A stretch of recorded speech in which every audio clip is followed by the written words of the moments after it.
Zdravo, pozdravljeni na moj YouTube kanal. Danes bi rada govorila o malo drugačni stvari kot ponavadi. Ponavadi govorimo na tem kanalu o negi kože, o kozmetičnih izdelkih. Danes pa bi rada povedala svojo zgodbo. Kako se je pravzaprav vse začelo, odkje je vsa ta moja želja in energija, da ustvarjam v kozmetičnem svetu. Še preden pa začnemo, prosim, všečkaj, subscribaj, podpri me na ta način. To me zelo motivira in pomaga pri nadaljnjem oblikovanju vsebin. Torej, danes, kot sem že napovedala, bo tematika malo drugačna. Moje ime je Veronika, prihajam iz Novega mesta in že ko sem bila zelo majhna, se moja mami spomne, kako sem jaz vse njene kreme razvlačila po sobi, kako sem se jaz včasih, ko sem bila še čisto majhna, v sobo tudi zaklenila in potem pomotoma preizkušala vse te produkte. Vem, to ni glih child safe, ampak se zgodi, tako da na ta račun so tudi marsikatere smešne zgodbice nastale. Ampak Veroniko je vse vleklo v nek svet kozmetike. Tudi ko sem bila v kopalnici ali pa zdaj smo na WC-ju pa scrollamo, ne. Jaz sem ponavadi gledala kozmetične izdelke, kaj piše odzadaj, kakšne so to slike, kaj je vse to.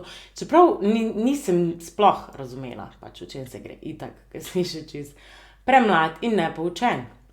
No, in potem sem jaz šla na gimnazijo. In sicer me je zanimala smer farmacije, ampak vseeno veliko bolj kozmetika. In jaz sem bila tako srečna, ko se je smer kozmetologije na univerzitetnem študiju v Ljubljani na fakulteti za farmacijo odprl program se je odprl torej ravno tisto leto, ko sem se jaz vpisovala na faks. In jaz pač, to je bilo meni namenjeno, ni druge. Vpišem se na kozmetologijo in sem sprejeta, doštudiram in potem po 3 letih kozmetologije, kaj pa zdaj? Zdaj ne vem, kako je trenutno, sicer na faksu, ampak takrat s 3-letno kozmetologijo nisi imel ravno nekih možnosti za kjerkoli v Sloveniji sploh, ker kakorkoli nismo ravno kozmetični trg, nismo država, ki bi imela zelo močno kozmetično industrijo. Vem, da se marsikatero podjetje trudi na tem področju, vendar smo še daleč, na primer, od kakšne svetlobna leta daleč od kakšne Francije ali pa Italije, verjetno tudi Anglije, okej, da ne govorimo o Južni Koreji in tako naprej. Torej, v vsakem primeru se mi je zdelo smiselno, da jaz nadaljujem študij, da se izpopolnim in sem imela to možnost, da grem lahko naprej na industrijsko farmacijo, tako da sem potem tudi vpisala magisterij, sem bila sprejeta in sem magistrsko nalogo celo opravila oziroma celoten študijsko leto sem opravila na Marmari, Univerza Marmara v Turčiji. Torej, to je preko Erasmus programa, sem si seveda vse uredila. Tako da to je bila tudi ena taka neverjetna izkušnja v internacionalnem okolju, seveda vse je potekalo v angleščini, in raziskovati na tako visokem nivoju v angleščini je bilo res prav wow, zdaj ko pogledam nazaj, se mi zdi prav sanjsko. Ampak, ko sem bila jaz v Turčiji, sem jaz vedela, zdaj bom šla jaz pa nazaj. Ampak v Sloveniji še vedno nisem videla tiste priložnosti zase. In sem se odločila, da grem. V bistvu sem iskala veliko različnih možnosti, kako bi jaz nadaljevala, mogoče kar z delom v tujini. In sem našla, sploh se več ne spomnim kako in kje, pripravništvo v Nemčiji in sicer MERKGA, ki je imel takrat še Personal Cosmetic Department, in sem seveda imela vrsto intervjujev za to pripravništvo in jaz se spomnim, kako sem bila v Turčiji, sem si stene polimala z različnimi vsebinami, karkoli bi me lahko Vita, Juta, moja šefica, lahko vprašala, da sem jaz res pripravljena.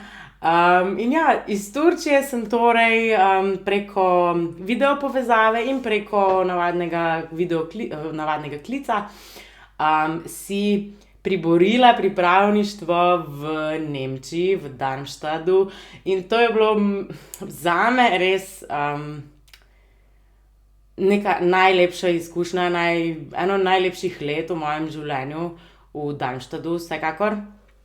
Spoznala sem pač ljudi iz vse povsod, vsi obvladajo angleško, zato pač jaz ne obvladam nemščine sploh, ker vsi tako, ja, zdaj pa nemško govoriš, ja, ne, zato ker tam vsi tako dobro govorijo angleško, da pač razen poštarja mi noben ni pustil do tega, da bi jaz sploh izpopolnila svojo nemščino. No, in pač res amazing, pač tako čudoviti ljudje, ne znam pojasniti. Ogromno sem se naučila, delala sem v laboratoriju, delala sem ravno na kremah za sončenje, na oljih za sončenje.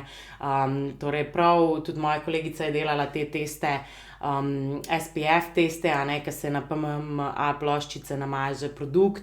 In sem videla, koliko je to v bistvu zanesljiv oziroma občutljiv test. Enostavno sem sama ustvarjala, kar dosti sem imela prepuščeno sama sebi, jaz sem imela hkrati še en projekt na teh sončnih kremah. Tako da jaz sem bila v laboratoriju z veseljem od jutra do poznih ur, ker pač enostavno so bili tudi sodelavci tako v redu, da smo se res razumeli in nekako uživali v delu. Seveda je to pripravništvo, saj je na nek način vse zelo drugače. No, in za ta projekt potem sem ga seveda predstavila pred celotno prodajo in marketingom. In ta projekt je kasneje dobil tudi nagrado, ko sem jaz že pač odpotovala nazaj domov. Na žalost so imeli na oddelku seveda omejeno število ljudi, tako da pač me niso mogli zaposliti. Jaz sem si potem iskala še naprej in sem v bistvu že skoraj šla v Švico, v Nestle, kakor se spomnim. Oni tudi veliko delajo, seveda, ne. Ogromna firma na skincare, personal cosmetics, ampak mi je srce nekako zaigralo, da pa zdaj je pa že malo preveč tega potovanja, pač skozi seljenja in pa se že na nekoga navežeš, navadiš in potem spet greš in vedno si tujec, kakorkoli je vse luštno in fajn, nikoli nisi tam prav zares doma, pač vedno si nek tujec. In mene je pa v Nemčiji, ko sem videla, kako je bilo to prezentirano v prodaji in marketingu, sem bila pa jaz tako, pa jaz ne bi bila samo v laboratoriju tam skrita pa raziskovala pa nekaj, jaz bi rada malo prodajala, ne. In potem sem probala itak v Sloveniji najti nekaj kozmetičnega z nekaj ponesrečenimi poskusi.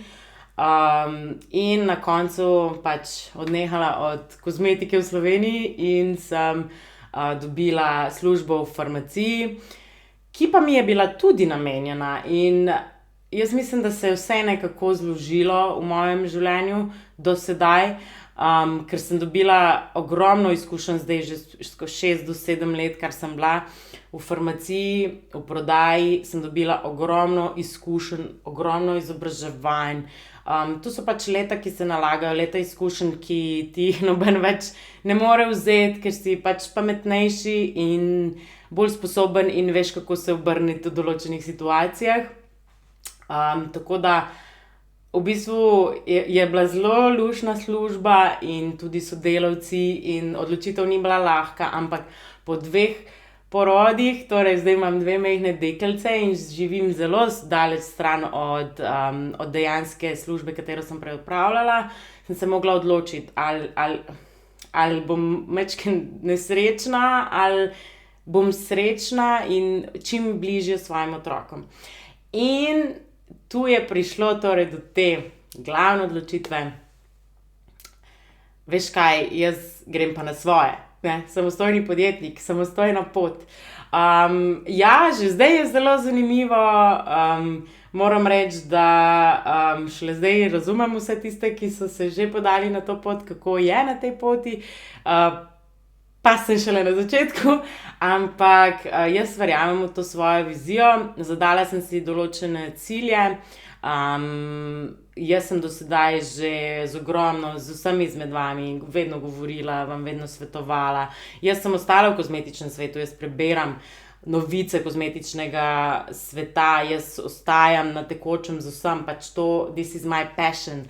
To je moja strast, in to bo po moje vedno ostala moja strast in jaz si želim dati priložnost, da to spremenim v svoj poklic.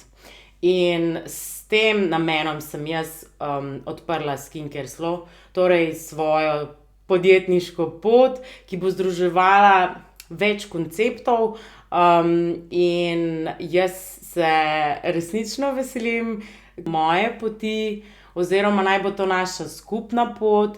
Sledite mi, veliko zanimivega se bo dogajalo. Če ste zainteresirani za nego kožo, če ste res pač samo malo poznate o negi kože ali pa nič, dobrodošli tukaj, dobrodošli pri meni. Jaz bom z veseljem vsakemu posamezniku pomagala in tudi vsakodnevno delala na tem, da sem vsak dan boljša in da vam vsak dan lahko prinesem še bolj izvirne, še bolj nove, še bolj zanimive informacije iz kozmetičnega sveta. Tako da jaz mislim, da je bila to na hitro ena zgodba, tako sem vam mogla res povedati, zaradi tega, da me boste mogoče sploh razumeli, da me boste razumeli, iz kje izhaja to moje ozadje in da nisem samo priletela v kozmetiko, ampak da se ta določena pot razvija že zelo dolgo. Tako da hvala vam, da ste poslušali do konca. Lajkajte video, če vam je všeč, če ste za, da se začne naša skupna pot. Res hvala vsakemu posebej, da me motivirate. In naslednjič pa mogoče izdam že veliko več, kaj se bo dogajalo pri Skincare Slow. Prav lep, topel pozdrav. Čau!